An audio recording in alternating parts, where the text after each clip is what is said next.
Mom is not bad. I love her so much. I don't like you, Dad. You say mean things to her. In front of my 4-year-old son Toby, my husband and Mill spoke ill of me.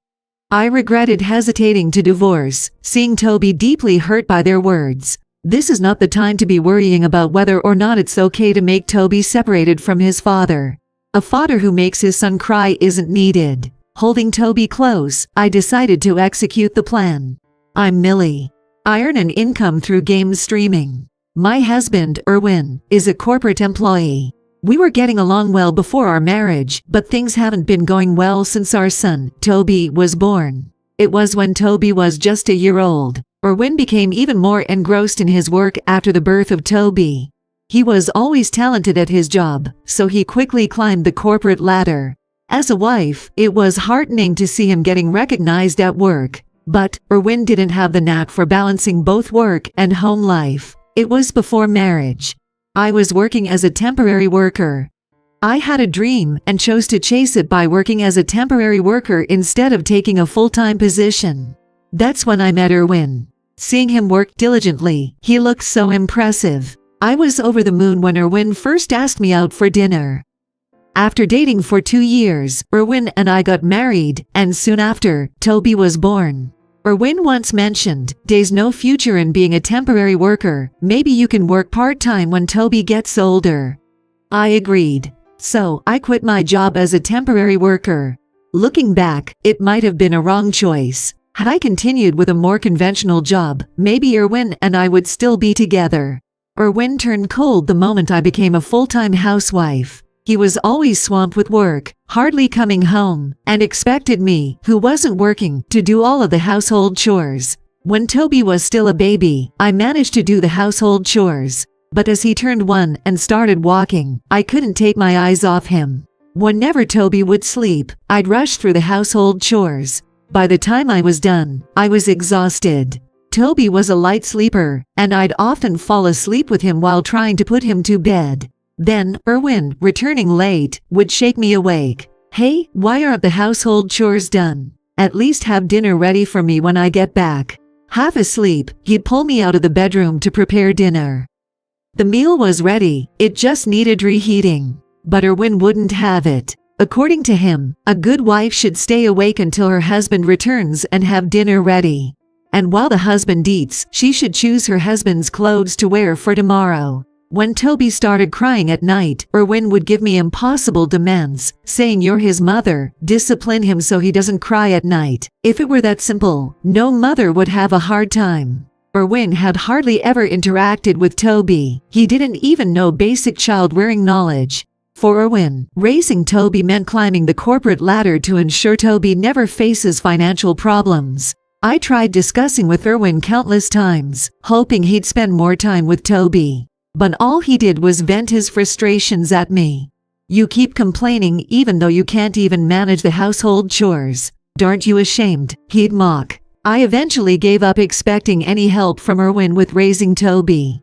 Every time the thought of divorce crossed my mind, I'd second guess, thinking, "But Toby is still so young, is it right to make him separated from his father?" My feelings for Erwin hadn't completely faded, so I couldn't make up my mind. It was when Toby turned 3 and started going to preschool. I started to chase my dream once again. It might not be understood by everyone, but my dream was to become a game streamer. Before getting married, I used to work as a temporary worker while streaming games at night, gaining some recognition. While Toby was at preschool, I started recording my game streaming videos. Recently, the game streaming industry has been buzzing, so using the savings from before the marriage, I bought equipments. I made a comeback to the online world. The icon was made by a now famous illustrator I met before my marriage.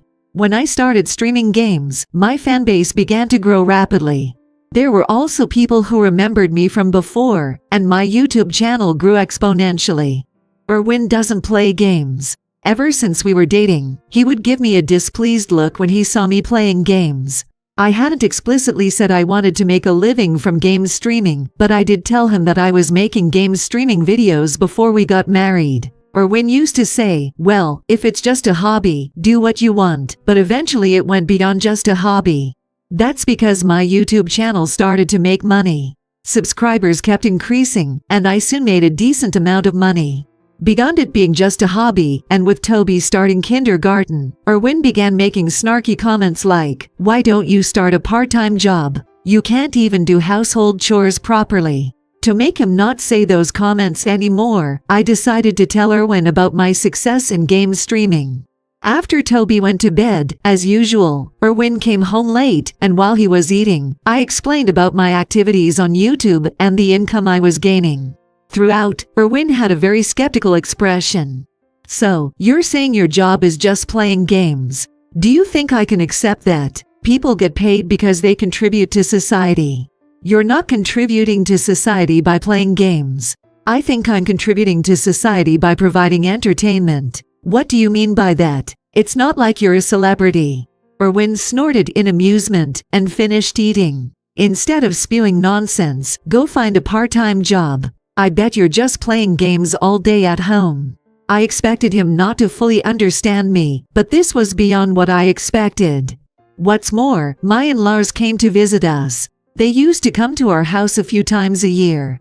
It was great they come to see Toby, but they're quite a handful. Being the source of Erwin's old-fashioned beliefs, they are quite stubborn. Every dish I cook never seemed to be the same as what my Mill cooks, and my Phil always complained. My Mill has been a housewife for years and is an expert in household chores. She would find any small imperfection in my household chores and complain. Honestly, every time my in-laws visited us, I got emotionally exhausted. This time was no exception. Toby, who was only 4, happily greeted them, while I struggled to keep a smile on my face. Watching Toby play with his toy by himself, I was making small talk with Erwin and my in-laws. Suddenly, Erwin said, "Oh, speaking of which, let me tell you something." He started telling them, in a rather exasperated tone, that I earn money on YouTube. They didn't seem to understand the concept of game streaming, assuming I was just playing games all day. They both started criticizing me. "What's this about making money from playing games? Stop lying. You just want to play games at home, don't you?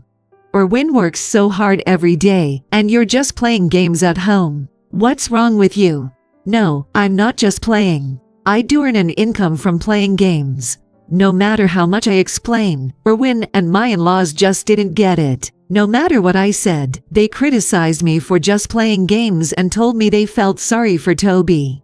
But suddenly, Toby started speaking. "Mom is a YouTuber. She's cool. Toby grew up with the internet. He understood the concept of a YouTuber." Once, while I was editing my video, he asked, "Mom, are you playing?" I had explained to him about my job. The only person in this house who understood my job was the 4-year-old Toby. However, at Toby's remarks, my in-laws exclaimed, "Poor boy. He's been brainwashed by his mother." Poor Toby. "Toby, your mom ain't all that. She is just an good adult who's always playing games." I was taken aback by the in-laws' comments and couldn't find words when Erwin jumped in with a zinger. "Toby, you bet not to be like your mom." Toby looked deep and fought for a moment, then left the living room as if running away. As I stood up from my chair, my Mill said, "Don't bother. You'll only make things worse." Ignoring her, I chased after Toby. In his room, hugging his knees, Toby was crying. "I'm sorry. It's all my fault," I said, and Toby sniffled, taking my hand. "I don't think you're bad at all, Mom. I love you. I don't like Dad because he's always mean to you." Tears welled up in Toby's eyes, and my heart ached hearing his words. I had been thinking not to get a divorce for Toby's sake, but what was the point of being with a husband who made his son cry? Determined, I told Toby we were going for a walk, and left the house. We really did go for a walk. After playing at a park, I headed for the town hall. I received the divorce papers and went home with Toby. While Toby was playing in his room, I presented the divorce papers to the table where my in-laws and Erwin were chatting. "What's this?" Erwin smirked, looking at the papers with disdain. "You want a divorce? How are you going to survive without my income? All that talk about being a successful YouTuber or whatever, that's just a lie, isn't it? Well, Erwin, just sign it. Keep them on hand, and if Millie becomes a nuisance, you can submit it anytime." Well, she's kind of a nuisance already, though. Erwin and Mimil cracked up by my FIL's comments. Erwin went on to sign the papers. I knew he would. After all these years, I kind of knew how Erwin would react. My in-laws probably hoped I'd be out of the picture. So, I expected that they would probably egg Erwin on to sign the divorce papers. Everything went according to plan, so I took care of some household chores, video editing, and then something else before heading to bed. My in-laws, who stayed the night, were loudly complaining about me until late, but it was none of my business anymore. The next morning, when I woke up, having slept beside Toby, Erwin and my in-laws were having a breakfast in Hawaiian shirts. Wondering about what was going on, Erwin, flaunting sunglasses on his head, told me, "We're going to Hawaii as a family vacation. You, who aren't family anymore, stay at home alone. Don't play games because Erwin is not at home. Do the household chores. Too much gaming damages your brain." Erwin's comment about me not being family was probably because I had him sign the divorce papers. Thinking he was such a fool, I told the overly cheerful Erwin and my in-laws, "Right, I'm not part of the family anymore, so you all enjoy your trip." Erwin and my in-laws looked puzzled, so I decided to let them in on the truth. "Erwin and I are already divorced." "What do you mean?" Erwin, looking flustered, asked, and I showed him a copy of the divorce papers. "This is a copy.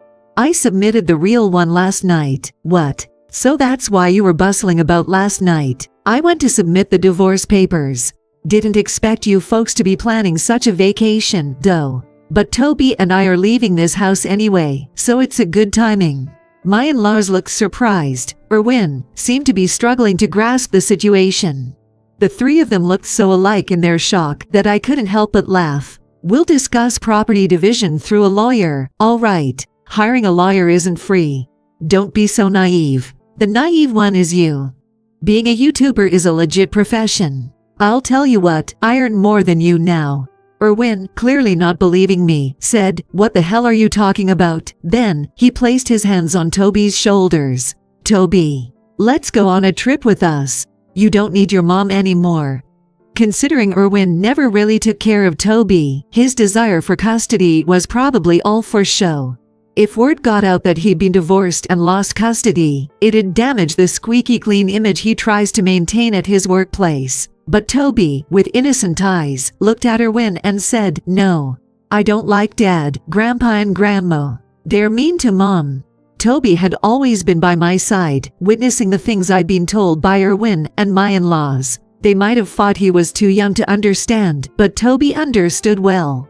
Ignoring the desperate look on Erwin's face, I began preparing to leave with Toby. I picked up our packed bags and waved cheerfully to Erwin and my in-laws. "Enjoy your trip." "Bye, Dad." I had told Toby the previous night that we'd be saying goodbye to Erwin. We'd be moving to my parents' house, so Toby would have to switch preschools. Still, Toby gripped my hand tightly and told me, "I want to be with Mom."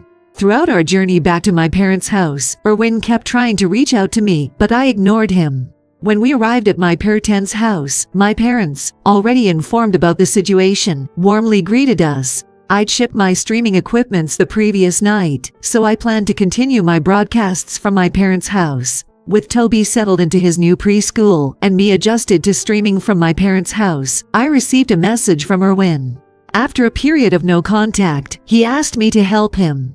It turned out that he didn't even know how much he earns. He'd always just tossed his paycheck at me and left me in charge of all finances. Consequently, he was now realizing his income was far less than he'd imagined. Feeling lonely, Erwin had blown a lot of money at bars. He'd overestimated his earnings. He finally realized he wasn't the high earner he'd thought when he reached his credit card limit. He'd asked his parents for money, but they didn't help him out. Now he was saying he might not be able to afford the alimony and child support I demanded through my lawyer. My reply was set. "Please communicate through my lawyer. We're no longer family." With that, I headed out to pick up Toby from preschool. No matter what happened to Erwin or how his parents felt, that are none of my business, because they are no longer my family.